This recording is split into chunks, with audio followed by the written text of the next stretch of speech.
हाय friends, नमस्कार, जय Jagannath. Welcome to my channel Sandhya's diary and lifestyle. आज आम जाऊँ माने मु आम कवि आ चुईना आम तीन भौणी मिसिकी मो रूम पाखरे जो भी सब जगह अच्छी से देखिबार थिला। तो आपण मैंने भी देखिए कहे प्लेस सब केमती है। ओके हाँ, अब कहीं ना देखु भी ना आ सब्सक्राइब करना, लाइक भी करना। Please like share comment sure करेंगे।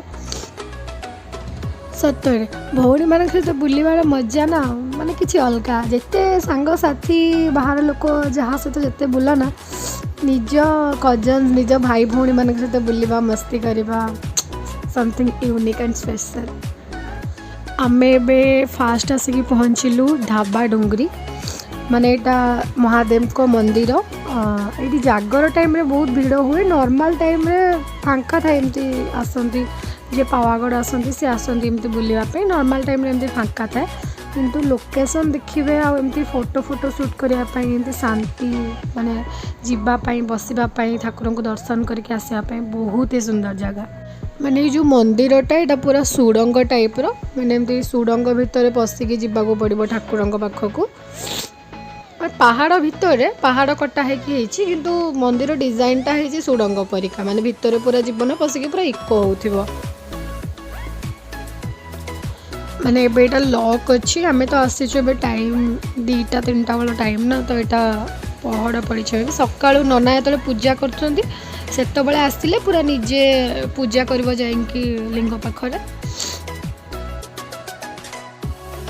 शिव मंदिर लेफ्ट साइड रे यहाँ अम्बे माँ को मंदिर। आर डिजाइन माने टिके अलग अच्छी। आम ओडिशा रे मंदिर ठाए सेमती नहीं, यहाँ त्रिकोण टाइप रही माने त्रिभुज टाइप रो अम्बे माँ को मंदिर। यहाँ जागर टाइम रे आई सामना रे आरपट साइड रे माने प्रसाद मिले। जो स्पेसटा देखा जाउछि पूरा ये प्रसाद मिले। एते भीड़ थाए ना प्रसाद आने को जीवाक भी माने न थाए सेतिकी स्पेस की जीवापाई। माने समस्ते कहती कि यहाँ जो हो बिग बॉस हाउस बोलिकी रियल कि फेक सेटा मु जानिनी। प्राय समस्त आसी एमती फोटो उठाती कहते कि बिग बॉस हाउस। आम भी आसीगलु ये फोटो सुट पाई। आम मैडम 2 जण आसी ना। यहाँ हूँ सूर्य मंदिर माने मंदिर भितर किसी ना पूरा खाली बाहर खाली एमती चारिपटे 4 जण मातांकर अच्छी मूर्ति। एबे ये बुला सरीगला एबे चलू आग को आउ कौटी जा देखा। माने एमिती लोकेशन और एमिती पागरे ना गाड़ी चलेबा को ना बहुत ही खुशी लगे। आ पूरा किसी जना पड़े कि गाड़ी चले मस्त लगे पूरा। And now we are in Virasat Van माने एटा गोटे पार्क।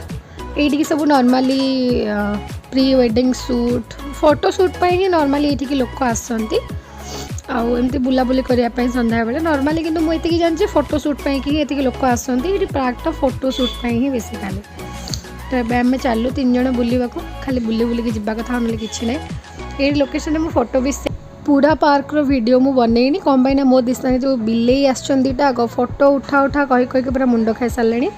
यही जगहटा यहाँ जो देखा यहाँ हूँ पूरा पार्क रो मैपटा अच्छी से। हाँ मैडम 2 जण मत कहते स्लो मोशन करने स्पीड मोशन करदेली।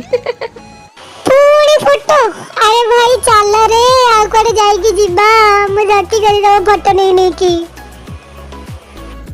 यही प्लेस रो गोटे प्लस पॉइंट कौन जानी मैंने एबे जोठी को जाऊँ जो लोकेशन को मैंने ये तुम जिते थर आस ना के तुमको बोर लगे मैंने लगे हे ये जाइए पुणी कौन केथर जी मैंने मो जगह को कम से कम ये रहा भितर 50 थर खंडे आसी सारे।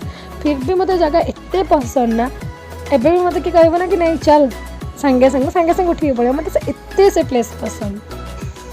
कितने सुंदर नजारा देखंतु माने तालाब ये ना पहाड़ भी देखा जाए पावागढ़ किंतु एबे जेहेतु माने ठंडा पाग होइछि ना कोहला पाग आ माने एमती कुहुड़ी फुड़ी पड़छि सेति पहाड़ देखा जाउनी। फिर भी देखंतु जगहटा केते सुंदर देखा जाउछि। ये गोटे किला टाइप रो एटा मु जानि नि नाटा कोन भंगा दुर्ग टाइप रो। फोटो उठेबा को एमिति विकल चली चली गलेनी से पानी पाखो फोटो उठेबे बोली। धन्य छुआ तमे देख हाथ धरा धरी उठाओ फोटो। व्यूटा पूरा देखिपे केते सुंदर देखा जाउछि। कौन करवा यही तो मनीष जीवन केते दिन बा बंचिबा।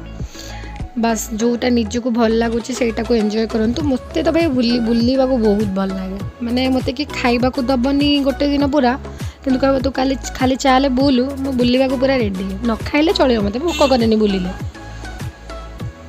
एटा गोटे जगह मंदिर आसीथिलु किंतु जेतु वर्षा हला तो ये फोटो कैमेरा फैमेरा किछ अलाउ नथिला तो ये फोटो वीडियो किछ करिनु तो एबे हमें चलिलु रिटर्न आपन के लोकेशन सब केमती लागिला प्लीज कमेंट करेंगे आ जदि हाँ गोटे गोटे लोकेशन फुल वीडियो दरकार ना तार वीडियो भी मो पाखे अच्छे मुझे देदेवी स्पेशली जाइए भी आपण वीडियो बनईदेवी कहीं मत तो बुलिया बहुत पसंद मत जावाक भी बहुत भल लगे बस गाड़ी थी दरकार कि गोटे थी दरकार आउ ना कि नहीं चलतु bye bye take care love you all and please subscribe and share.